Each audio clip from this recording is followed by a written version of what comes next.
This is not because of my invalidity.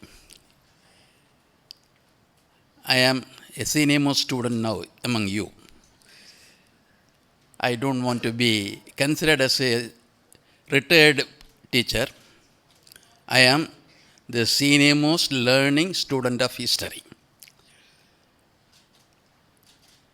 I don't claim any authority over any subject because learning is never complete. It goes on.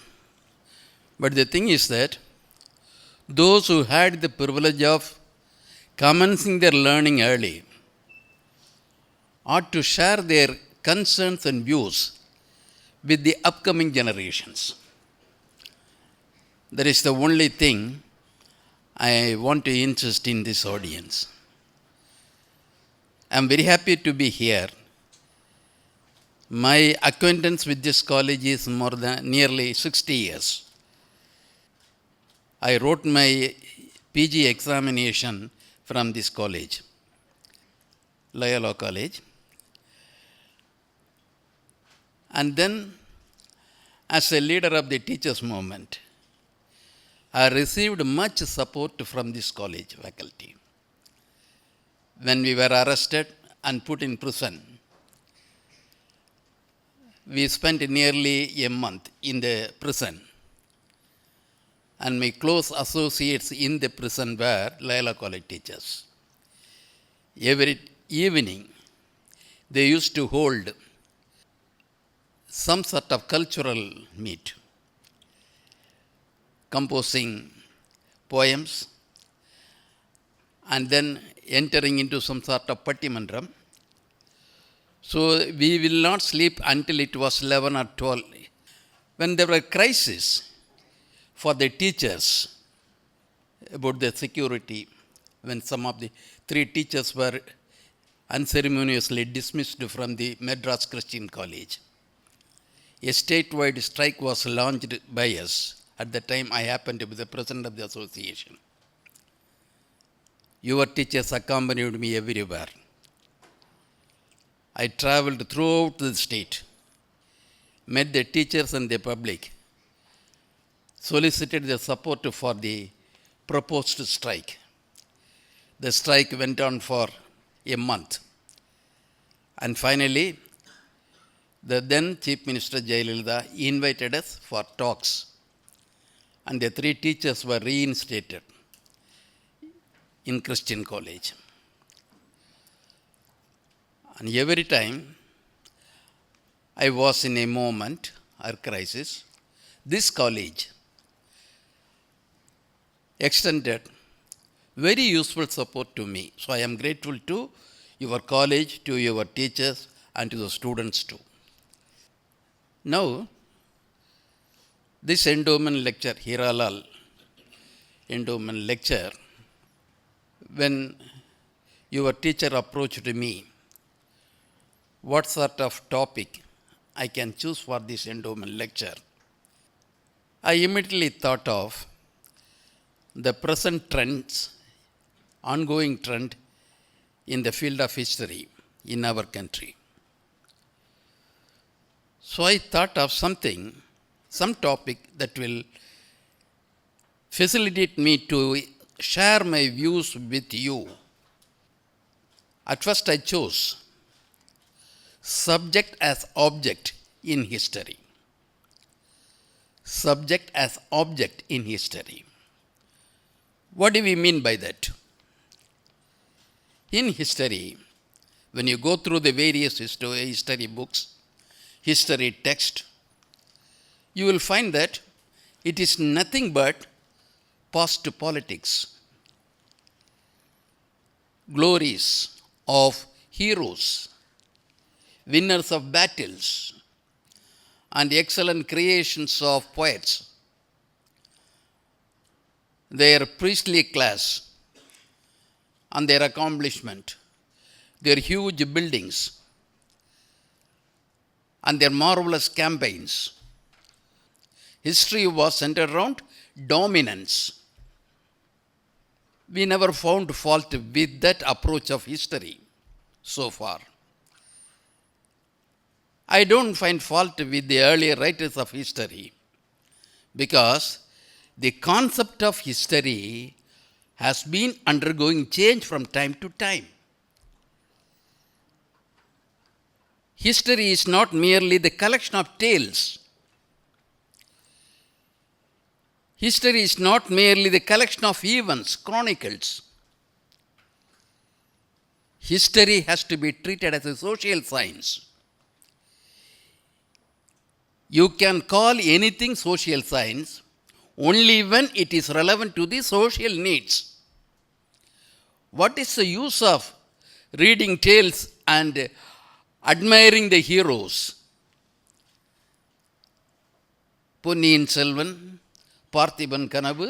There are so many historical novels. What they say, they call it historical novels. I will call it distorting novels. Their concern and our concern, they differ. For those who always expected something from the power setup, they had to elevate them. They had to make them heroes, demigods, and even gods. That was profitable to them. They were the privileged people who could write prose and poems. But a majority of the people in every country were illiterate. They never had the privilege of learning formal education. They could not become poets. The themes of the epics. What were the themes of the epics? No epic was concerned with the common people. For example, today, NCERT and the UGC want us to include Ramayana and Mahabharata as the early part of history. Ramayana and Mahabharata. As a social scientist, let us just examine that particular stress. Today, histories are not written by historians. It does not come through researchers. Histories are dictated from the power setups. The unseen officials decide what is to be history. So they say that history should accommodate Ramayana and Mahabharata as historical events. When you go through the dictionary, you will find different terms for different things. Unproven stories of divine beings, mythology, not history. Mythology is different from history. Hagiography is different from history. Chronicle, biographies are different from history. They may be useful as sources, materials for history, but they themselves are not history. These epics are centered around the exploits of adventures of princes. What is the moral that you are going to gain from it? In Ramayana, Rama, because today they are talking about Rama Rajya, I am not entering into politics of Rama Rajya, but Ramayana as a part of history, students of history should have a right to discuss the relevance of Ramayana or Mahabharata to be incorporated in history. History textbook. Rama was one of the sons of Dasharatha. He had 56,000 wives, but 3 of them were official wives. Others were playing a supplementary subordinating role. That is how Valmiki Ramayana states.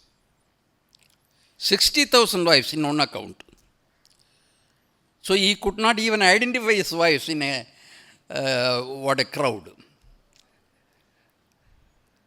Just think about the dignity of womanhood in the state. Akbar's harem had 2,000 wives. That is being magnified in the modern, the communal historians. See, Akbar was having 2,000 wives in his harem. He is demonized. But the person whose number was 30% more does not become a villain. He becomes a hero. There must be a yardstick. We should be applied it to all. When you come to epics, you applied a different yardstick. You decide to glorify one person, sanctify one person, and you already decided to demonize other people. So this Rama, why Rama becomes an ideal man? He carried out the wishes of his father. He respected his father's commitment to his youngest wife. He had to forego his kingdom. He had to undertake banishment. He must undertake a vanavasa for 14 years. But the 4 assurances given by Rama does not include that he should come back and take back the kingdom. He was asked only to renounce the kingdom. And there was nothing mentioned in Valmiki Ramayana that after the 14th year, he should come back and become the king again. There is no such thing. He should transfer the kingdom to Bharata. You have given a word to his father who is no more. Should he not carry out the word even after his death? Will not be considered the virtue of a person? But everyone says that you should come back and occupy the throne. He occupied the throne. Leave alone that. Rama, Vanavasa, when he was asked to undertake Vanavasa, it was never mentioned that the Vanam should be in somebody's territory. He had a kingdom, Ayodhya. Ayodhya kingdom had its own forest. He could have wandered in the forest of Ayodhya, but he preferred to go to the south,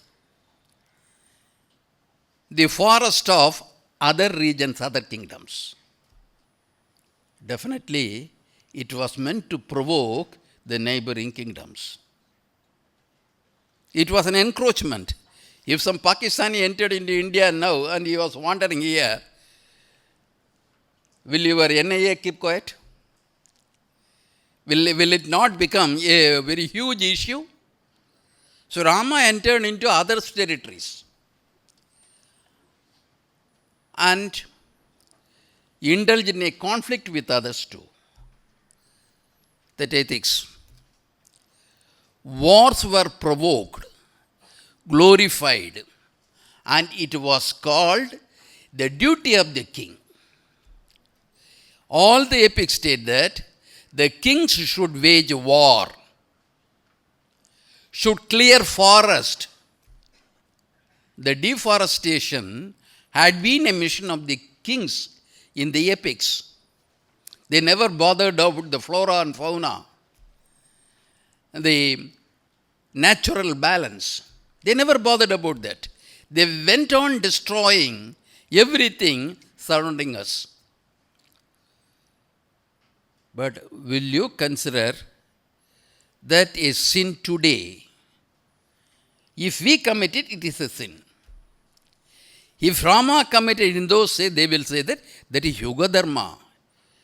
In the ancient time, it was all right. But all the time, our Dharma, our virtue insists that avoid conflict, try to coexist with others. That is our yearning. When the epics say otherwise, that is epic. We are not going to change the past, change the epics. Let us be content with that mere reading it. not to make it an ideal for the future. Rama's treatment of his own wife was very cruel. It was not her fault that she was abducted by Ravana. It was not her fault. But Ravana did not ill-treat her, torture her. He kept in a separate place. For nearly a year, she was all right. She was given all the comforts. He never tried to outrage their modesty. But after the war, when Sita came, Rama was reluctant to accept her. She had to undergo fire ordeal, Agni Pravesham, to prove her chastity. Will you accept anybody today? A husband has gone to foreign countries, comes back and asks his wife to undergo fire ordeal. Will you accept it? In what way he becomes an ideal man, ideal husband? And after having returned to Ayodhya too, he found his wife was pregnant. And he asked his brother to escort her to a remote place and leave her there. Lakshmana. A pregnant lady was abandoned in the forest. What was the justification? Because the people in the country were spreading a rumor that how a lady who spent 14 years in the forest, yet she could not deliver a child, could become pregnant after the return from the Ravana's palace. So they suspected fidelity. So in order to satisfy my subjects, I sent my wife to forest. And after the children had grown up, when they became 13 or 14 years old, they became popular and Rama was willing to take them back. He sent his brother to get Sita and her children back. Sita had a self-respect. You insult me twice. I am not prepared for a third insult. She committed suicide. What ideal you are expected to learn from this episode? Rama was neither an ideal king. Had he been an ideal king, he could have punished the rumor mongers. Had he been an ideal husband, he should have stood by his wife. தமிழில் சொன்னால் நல்ல அரசனாகவும் இல்லை நல்ல புருஷனாகவும் இல்லை. Sita never had a satisfactory, worldly life. I happen to mention this because when Swami Vivekananda, he went to Western countries, went to Chicago, made a very famous address, returned, traveled in Europe, met so many people, and he gave audience to the press people. The press people referred to Pandit Ramabai. Pandit Ramabai was campaigning for Indian women in America. What sort of women? Those who were abandoned by their husbands or they have become widows.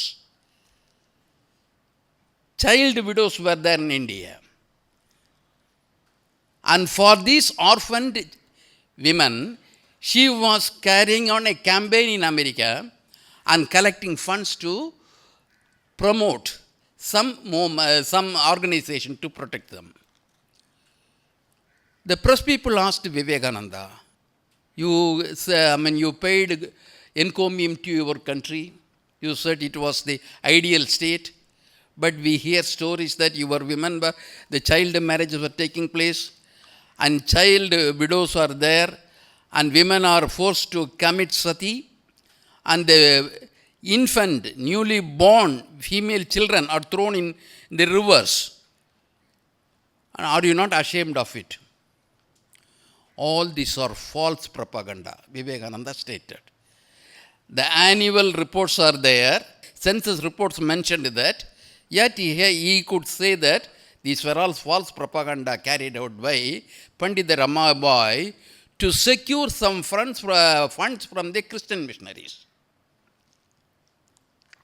And he went on to say that I would ask my Indian women, you study, you become graduates, you try to secure some job, you try to become economically sound, but your ideal in your life should be Sita and Nalayini. Sita and Nalayini. So what he learned from mythology, epics, women to be subservient to men. You may become an earning member, yet you should subserve your husband. So you should reconcile to subordination to men. That was the liberation preached by Vivekananda here. And when, of course, I adore his English, the Irish slang. We adore him. Excellent command over English, history, everything. We don't deny it. But the thing is that when somebody asked about the blacks in America, Negroes in America, Vivekananda stated they should not have launched the struggle for liberation. He ridiculed Lincoln's movement and the black movement too early for them to demand liberation. They should have been patient, wait for opportune time to become independent, to be redeemed from slavery. Only slaves will know the urgency of liberation from slavery. The masters will never know it. The same logic applied in India when stating that don't fight against caste system. The Varna system, the God-given system, it worked excellently in India. It could have failed elsewhere. It worked excellently in India. So never try to destroy caste. He was a justifier of caste, but only solace that came from him was that do something for the Shudras. Give them some education. Give them some food. How far he was distanced from the real suffering mass is known from the fact that he advocated his followers to eat beef and become militant. He felt that beef eating would make them militant. They could become rebellious. But in India, the depressed communities were deprived of everything on the main crime that they ate beef. If the beef had given them militancy, they could have become rebellious earlier too. Beef eating did not make them militant rebellions. Because Vivekananda released beef, he advocated this particular thing. Beef eating would give them militancy, the martial spirit. The words were spoken by greatest man. But my question is that the sufferers who were beef eaters, why they could not be successful in liberating themselves from the clutches of worse than slavery? Because all these people, great leaders, great thinkers, orators, they were more concerned about the glory of a particular community or a nation than the agonies of the people who are the victims of the system. That is why I chose the topic democratizing history. At a time when everything is being democratized, this democratizing has to be understood by you. History ought to be revised in such a way that our focus must be on the ruled, the subjects, and not the ruler. So far, history has been history of pride.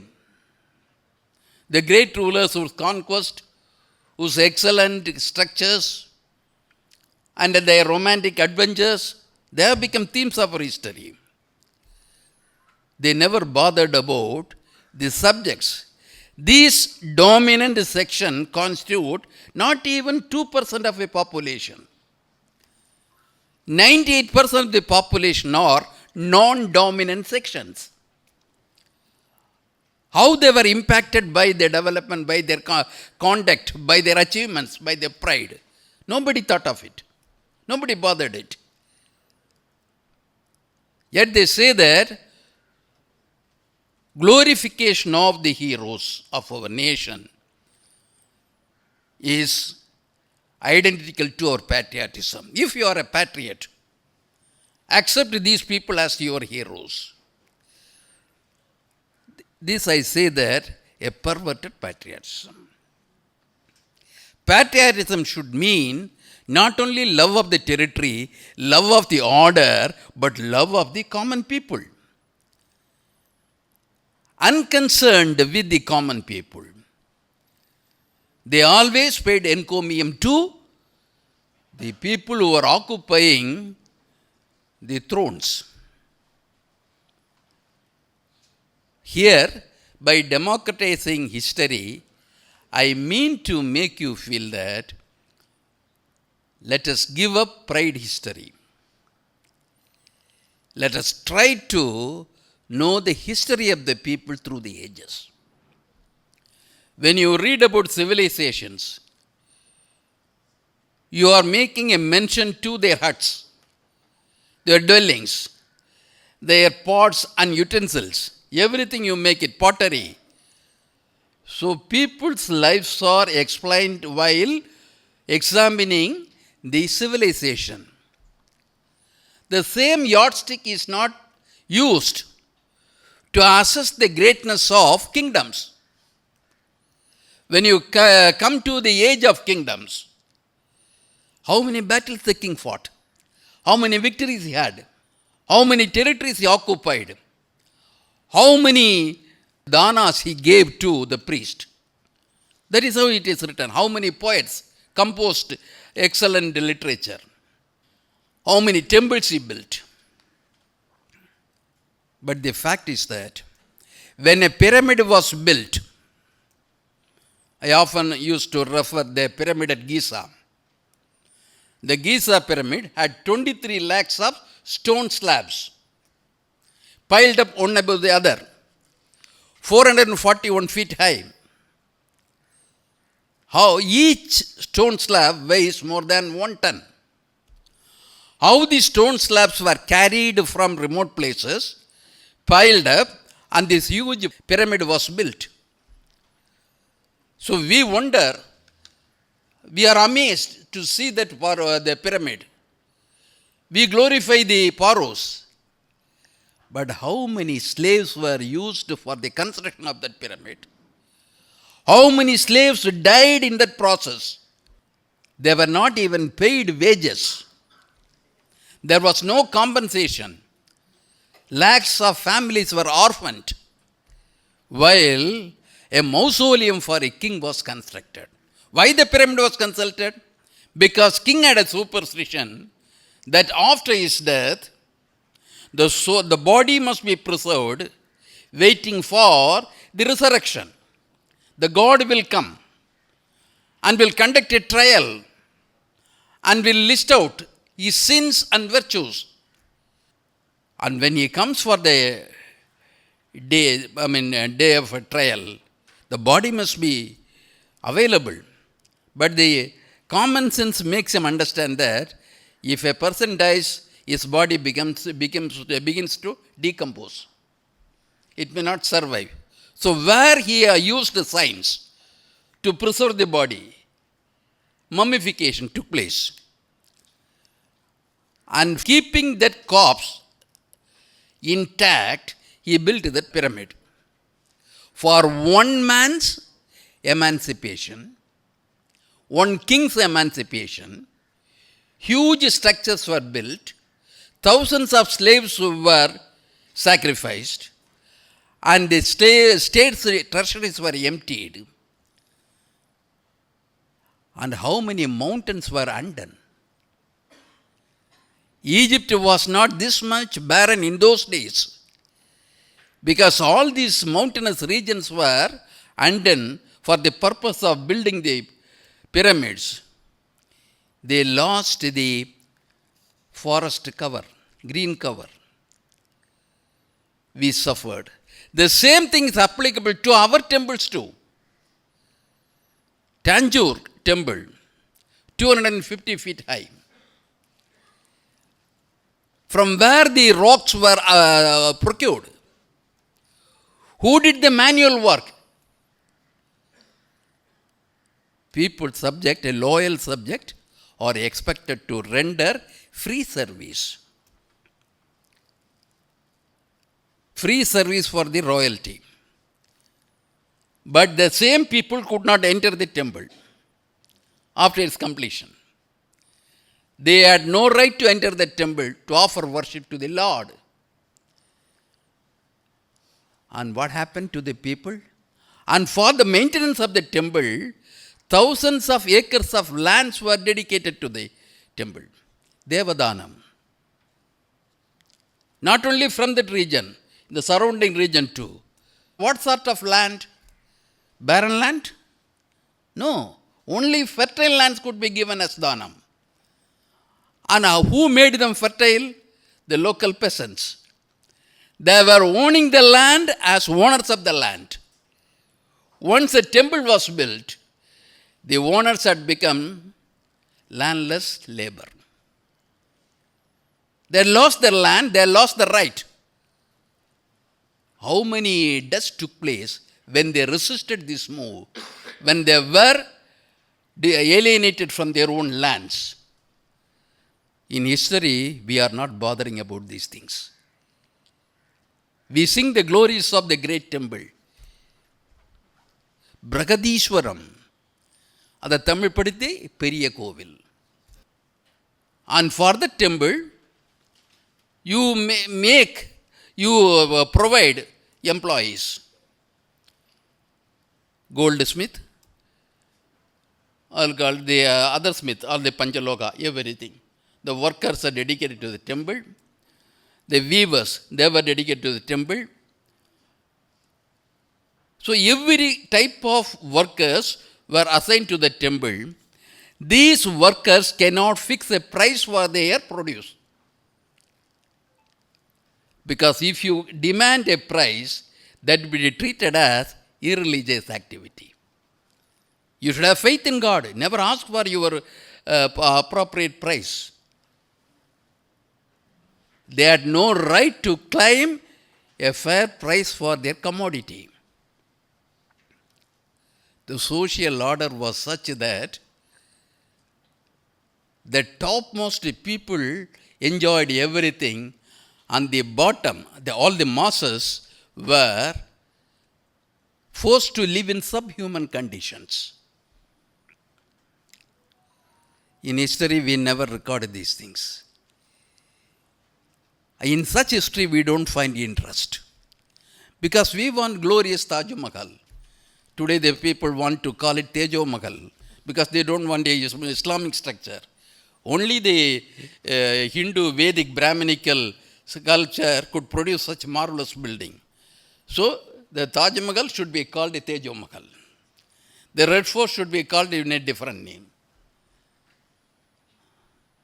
But I feel that structures were built at sucking the blood of the common people, revenues from the common people. But who were exempted from taxes? These people were to work without wages.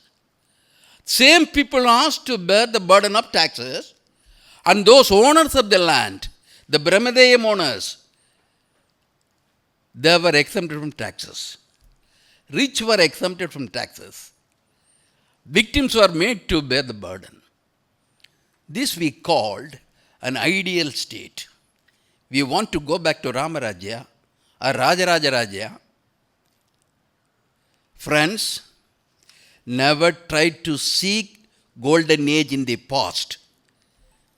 The golden ages were cruel ages, when common people were exploited, ill-treated, for the glory of a few. Our concern is that the masses who really toil in the soil, who do hard work, should be given adequate space in history. Their interest must be our interest. So our history should be their history.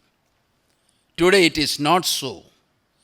So democratizing history means the space in history should be adequately provided for the victims of the earlier order.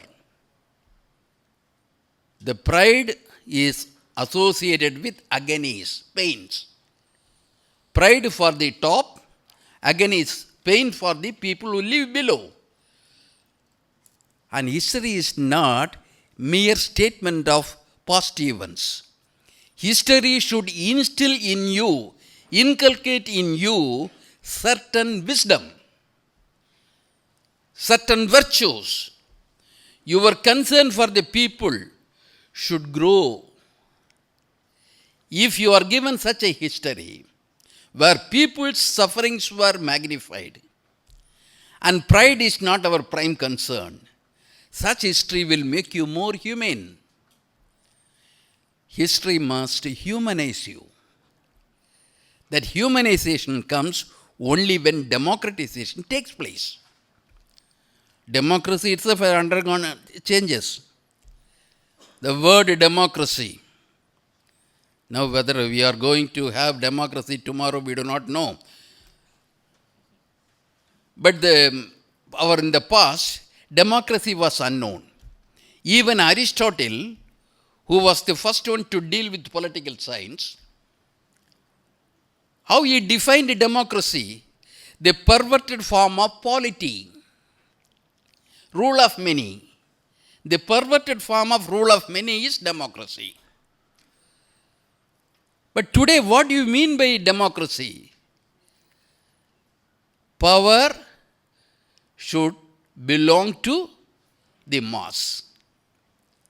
The political authority should come from the mass. In theory, it is so. We think that democracy is ensured when elections are held. And our Prime Minister used to make very proud statements. India is the mother of democracy. When the mother gave birth to democracy in our history, he used to quote two things. In your ancient history, in the Vedic age, there are certain bodies, the Rigvedic age, Sabha and Samiti, where all the elders were members of the Sabha. They took decisions. But that Sabha was confined to Aryan sub-clan. It does not belong to a complex society. Real democracy will be relevant only in a complex society. In a small gathering of 100 people, all the 100 take part and took decision because there was no other. All of them us. But in a society where we talk about others very often, that will not become an ideal democracy. Then they say that our Chola age, Uttaramerur copper inscription, Chandralega inscription, copper plate inscription. Chandralega today known as Sindalai. They all mention two Maha Sabhas.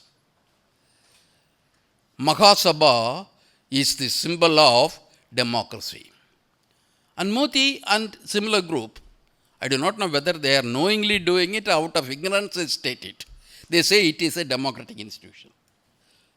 Friends, as students of history, you should know that Chola Empire had many subdivisions. Mandalam, one division. Nadu, other division. The lowest divisions were known as the Ur, Perur, and then Brahmadeya Ur. What is the difference?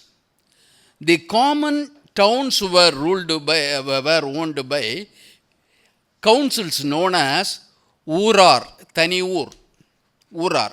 Our people used to be there. They were not given autonomy.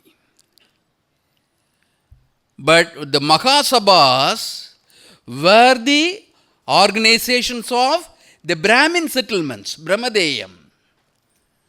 They never tilled the land. They were brought from north to perform yajnas. And these Brahmin families were given a number of villages as endowment. These were known as Chadurvedi Mangalam, Agaram, so many names are there. The Mangalams could be only in a fertile region. You cannot assign a barren land for them. So all the peasants who were working there earlier would be made their subservients.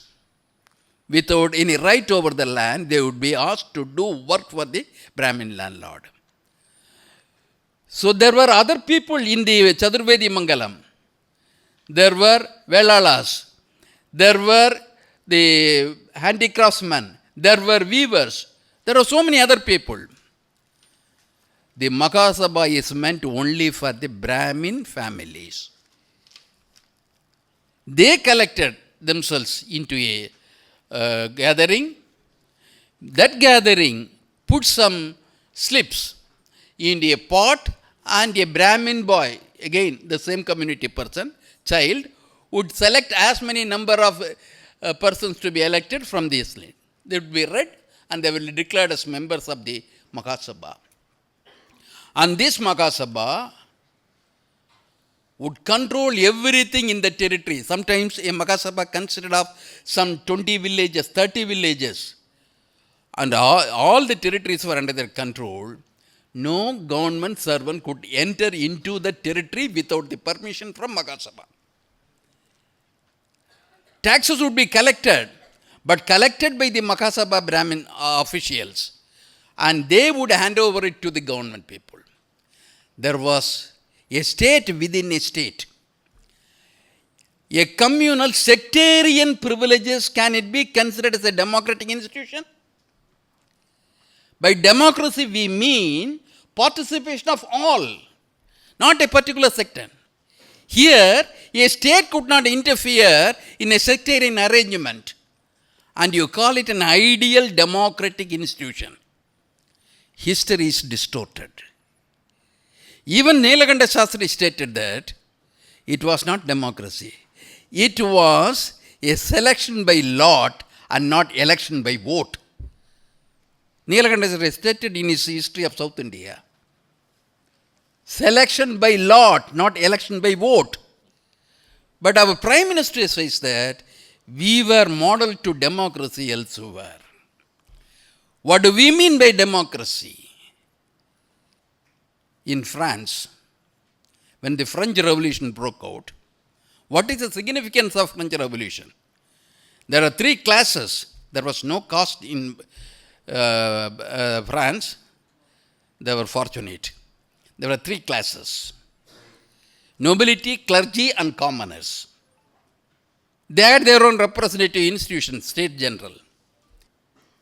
And they were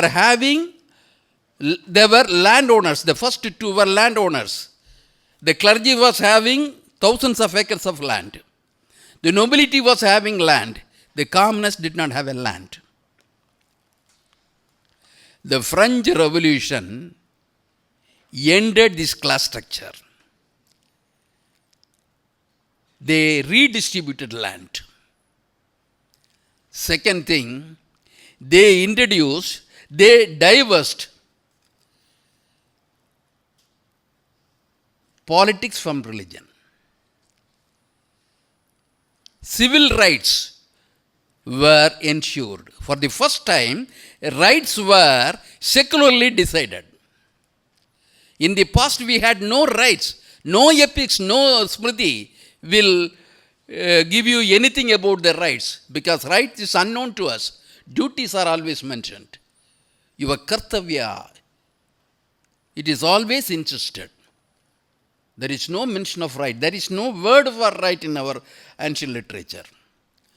So French Revolution, when he stated that the land-based class structure had to be abolished. And then civil society became freed from the nobility and from the clergy. First, civil laws were introduced. And the rule of primogeniture was abolished. What do you mean by primogeniture? Only the first son will have right of inheritance. The others would not have the right. If a father had 4 children, only the first son would have the right. In India, that was the tradition. Most of the countries in other part of the world too, it was the country. French Revolution abolished primogeniture and ensured equal inheritance. And for them, marriage was not a sacred one, but it was to be a contract. And then, king was to govern, not to administer. And they even abolished the kingship. For the first time, the form of government was changed in France. Monarchy to non-monarchical system that led to democratic system later on. In America too, American Revolution, control from distant area was put an end. From England, you cannot rule American colonies. Though they belong to the same race, they were all Europeans. But remember, there too we cannot commit a mistake. American territories had 3 categories of people. Native Indians, and then black labor, and the white immigrants. American Revolution was centered around the white immigrants. It had already decimated, destroyed the native population. It is said that the present American civilization was molded on the corpses of more than 40 million native people. And American history never bothered with their plight. And the Negroes, slave labor, their interests were not taken care of. American revolt gave them independence from England, but did not liberate black because they remained voiceless. And when the question of slavery was discussed, the first international reference to abolition of slavery was made in 1815 in the Vienna Congress. England proposed the abolition of slavery. Why? Because England was offended by losing American colonies. And it was very furious how America could withstand the British might. They found that the slave labor was the basis of the American prosperity.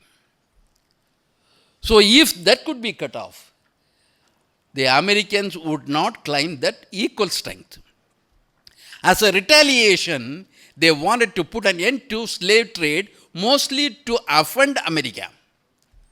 Otherwise, they had no interest in America. The slave trade was for the first time declared to be abolished in 1815, and thereafter, every country enacted legislation abolishing slave. Social liberation comes after abolition of the earlier order. In India too, slave trade was abolished in 1820s. But what happened? They never bothered about caste. Depressed communities. But once slave trade was abolished, the bonded labor system was introduced by the same British. They needed cheap labor to work in the farms in other countries, in other islands, West Indies, Africa, Indonesia. They needed cheap labor. For that, they adopted the contract labor system that is known as bonded labor. But our Indians who migrated to West Indies, South Africa, East Africa, Indonesia, they are now liberated from, not only from bonded labor, they are liberated from the caste order too. Now they are rulers in those countries. But in India, you know that our constitution, British themselves abolished slavery. Our constitution abolished untouchability. But till date, caste evil is not abolished. How do you expect a social liberation in India, democratization in India, without abolishing an order which had been keeping the people worse than the slaves? They could not live in the towns. They could not wear chapels. They could not enter temples. They could not walk in the streets. They could not wear upper clothes. How many insults were done to them? They could not enter schools. Still, that process is not totally eliminated. Caste lives in our mind. We see our neighbor as not only our neighbor, he is a rival. He is our enemy. It creates enemies from within. We are 133 crore people. 130 crore enemies in India. Each one is enemy to the other, rival to the other. With internal rivalry, bickerings, and dearth of fraternity, can this community become a nation? India can become a superpower. The superstructure level, it may be a superpower. ஆனால் உள்ள அரிப்படுத்து போன ஒன்றை மாதிரி இருக்கும் எல்லாமே அறிஞ்சு போய் ஒரு பாட்டம் டச் பண்ணால் அத்தனை விழுந்துடும். So history should inspire you to seek a better order. Status quo retain பண்ணுறது ஹிஸ்ட்ரி கிடையாது. இருக்கும் நிலைமையை தக்க வைப்பது வரலாற்றினுடைய வேலையாக இருக்கக்கூடாது. Transformation has to be inspired by history. மாற்றம் வரணும். It can be a change or transformation. So for this transformation, the sense of history is very important. Sense of history. Sense of history na use of history nu அர்த்தமாகும். So Indian history படிக்கிற சமயத்தில் நமக்கு glorification கிடையாது. Such a vast country, such a immense population, such a complex population, இவ்வளோலாம் இருந்தும் கூட we are not socially strong. So இதை மாற்றுறதுக்கு ஆல்டர்னேட்டிவ் என்னன்னு கேட்கணும். We should ask a question. Why the caste is not yet abolished? Ambedkar asked for annihilation of caste. Periyar asked for abolition of caste. But still, one was the father of the nation who stood by the caste, Varna. Periyar for abolition. Ambedkar for annihilation of caste. But nothing is done. Even today we find the honor killings. Even today we find some communities are monopolizing some institutions. It is not distributed justice. And this lopsided development will be more dangerous. That may lead to some eruption later. The growth should be a distributed one. History has seen that injustice so long. The great empires had rendered injustice. There may be one or two exceptions. But mostly, they were serving the interest of the priestly class and the landowning class. They never bother with the working class, because for them, the work is to be exacted, not to be respected. அதனால் நமக்கு பிட்டுக்கு மண் சுமந்த கதையெல்லாம் நம்ம புராணங்களில் இருக்கும். கார்வின்னு ஒன்று ஃப்ரெஞ்சில் இருந்தது. Free labour, compulsory labour. Road போடணுன்னா, குளத்தை வெட்டணுன்னா கார்வி கம்பல்சரி, அந்த ஏரியாவில் இருக்கவன் கம்பல்சரி ஒர்க் பண்ணணும், வேஜ் கிடைக்காது, எதிர்பார்க்கக்கூடாது. நம்ம இதில் சில community they are force to do the work. ஆனால் இங்கே நம்ம ஒயிட் காலர் ஜாப்னு இருக்கோம் இல்லையா, அந்த ஒயிட் காலர் ஜாபில் 1 hour எக்ஸ்ட்ரா ஒர்க் பண்ணால் டபுள் வேஜ் கேட்போம். இந்த மேனுவல் ஒர்க் பண்ணுறவங்களுக்கும் ஃபிசிக்கல் ஒர்க் பண்ணுறவங்களுக்கும் என்ன ஜஸ்டிஸை நம்ம கொடுத்தோம், அதை பற்றி சென்ஸ் ப்ரிக்கிங் நம்ம மனசில் இது வரைக்கும் வந்திருக்கா? அதை கொடுக்கலன்னா it is not a social science. சோஷியலுங்கிறது கிளானிஷ் சயின்ஸ் கிடையாது. சோஷியலுங்கிறது கம்யூனல் சயின்ஸ் கிடையாது.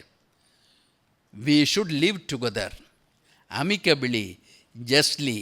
ஆனால் ஹிஸ்ட்ரியில் எப்படி எழுதியிருக்குன்னா வேறு விதமாக எழுதியிருக்கு. இப்போ ஹிஸ்ட்ரியில் என்ன சொல்கிறாங்கன்னா, all best things are coming from one particular segment. அவங்க இல்லாட்டா நமக்கு அறிவு கிடையாது அப்படிங்கிற. அதனால் என்ன பண்ணுறாங்க, ரிக்வேதத்தை சரஸ்வதி சிவிலைசேஷன் சொன்னால் we don't object, because Saraswati was one of the rivers mentioned in Rigveda, not the only river, one of the rivers. ஆனால் அதுக்கு முன்னால் இருக்கிற நம்மளை ஹேண்ட் ஒர்க் பண்ணி உருவாக்கின டவுன்ஸ் அதெல்லாம் வச்சு அதை போய் சரஸ்வதின்னு சொன்னால் they try to distort certain facts because they had some ulterior motives. Knowledge, விஸ்டம்ங்கிறது, நாலேஜுங்கிறது ஒரு மனுஷனுடைய தனி மொனோபோலிஸ்டிக் பொசிஷன் கிடையாது. Civilization comes through the interaction between various sections. ஒரு ராபின்சன் குரூசோவால் ஒரு சிவிலைசேஷனை டெவலப் பண்ண முடியாது. பல பேருடைய இன்ட்ராக்ஷனில் தான் growth, development, civilization flourish. We are having a system where such things are not acknowledged. History should acknowledge the contribution of every segment. அதற்கான அந்த ஒரு ப்ராசஸ் தான் I referred as the democratization. Widening the base of history, shifting the base of history from the princes, from the temples, from the palaces, from the forts to the common people. They had their work, their plight. Because at least a considerable number of people, they may be coming from not an affluent group. They may know it. We are not jealous of the others who are having that privilege. But we want to progress so that we could become equal to them. So for an egalitarian social order, history should be helpful. How history should be helpful? Because history molds your individual and social mindset. அது epics அதான் பண்ணிகிட்ருக்கு, ethics அதை பண்ணிகிட்ருக்கு. Ethics பண்ணுறதில் நம்ம இதில் சொல்லுவோம், you should be loyal to elders. நாங்கள் இப்போவும் சொல்கிறோம், எங்களுக்கு கன்வீனியன்ட். மூத்தோர் சொல்ல மதிக்கணும், தந்தை சொல் மிக்க மந்திரம் இல்லை, அதை மதிக்கணும். ஆனால் தாயை வெட்டிடலாம், அது வேறு விஷயம். ஆனால் தாயில் சிறந்த கோயிலும் இல்லைங்கிறாங்க. தந்தை சொல் மிக்க மந்திரம் இல்லை, தாயில் சிறந்த கோயிலும் இல்லை. பரசுராமன் தந்தை சொல்ல கேட்டு தாயை வெட்டுறான்னா அவன் கோயில் இடைக்க சொல்கிறான்னா, இஸ் இட் நாட் சாக்ரிலேஜ்? அப்போ நமக்கு அந்த வேல்யூ சிஸ்டத்தை நம்ம இம்போஸ் பண்ணுறாங்க. நம்ம சொல்கிற சமயத்தை கல்லானாலும் கணவன், புல்லானாலும் புருஷன், இதெல்லாம் சொல்லிட்டு போயிடுறாங்க. சொன்னவெல்லாம் கள்ளனும் புல்லனமாக இருந்தவங்க தான் சொல்லியிருக்காங்க. Because it is convenient to them. Always the ethics emanate from the dominant group. The morals are preached by the dominant group to their convenience. Now let us revalue the ethics and morals inculcated among us by these scriptures, epics, and the mythologies, and by false histories. Let us have a revaluation of this moral value system that came to us through history. அந்த ஒரு revalue பண்ணுற audacity We don't want anarchy. That is a different thing. Orderly progress is very important. But retention of order is not orderly transformation. Transformation must come in an orderly way, in a non-violent way, through our effort. So, question everything. Try to analyze always the impact of the same on others. அதில் தான் நமக்கு ஒரு இப்போ ராஜபக்தியோ குரு பக்தியோ பித்ரு பக்திம்பாங்க, அப்பா கிட்ட பக்தியாக இருக்கணும். ராஜபக்தி ராஜா கிட்ட பக்தியாக இருக்கணும். மாதுரு பக்தி அம்மா கிட்ட பக்தியாக இருக்கணும். தேசபக்தி தேசத்திட்ட பக்தியாக இருக்கணும். மோதிகிட்ட பக்தியாக இருக்கணும். இதெல்லாம் நம்மகிட்ட சொல்லிடுவாங்க. எல்லாம் ஓகே. பக்தினா என்ன அர்த்தம் தெரியுமா? Obeying the orders of the person above. மேலே இருக்கிறவனுக்கு அடங்கி போகிறது இணங்கி போகிறது தான் அந்த பக்திங்கிறது. நாம் விரும்புகிற டிவோஷனுங்கிறது அந்த பக்தி கிடையாது. Realisation of truth is different. And reconciling ourselves to something which is detrimental our interest, அது வேறு. ஸோ பக்தின்னு சொல்கிறதில்ல, எல்லா பக்தியும் பக்தின்னு சொல்லாதீங்க. பக்திக்கு பின்னால் என்ன இருக்குன்னு பாருங்கள். பதிபக்தின்னு சொன்னானே ஏன் சதிபக்தி சொல்லலன்னு கேளுங்க. கேட்க வேண்டிய காலம் இது. இந்த மாதிரி கேள்வியை நீங்கள் கேட்டுட்டு இருந்தீங்கன்னா ஒரு ஹியூமேன் ஆர்டர், ஒரு ஈக்விட்டபிள் ஆர்டர், ஜஸ்டிஃபைடு ஆர்டரை இன் டியூ கோர்ஸ் கொண்டு வர முடியும். Our role is expected in that. So நான் இந்த for the sake of time I am just validating my... Now I expect questions from you so that I can be enlightened and I can further substantiate my views. உன் கடவுளை விட, உன் சாஸ்திரத்தை விட, உன் முன்னோரை விட, உன் வெங்காயம் வழக்கமாத்தை விட உன் அறிவு பெருசு, அதை சிந்தி.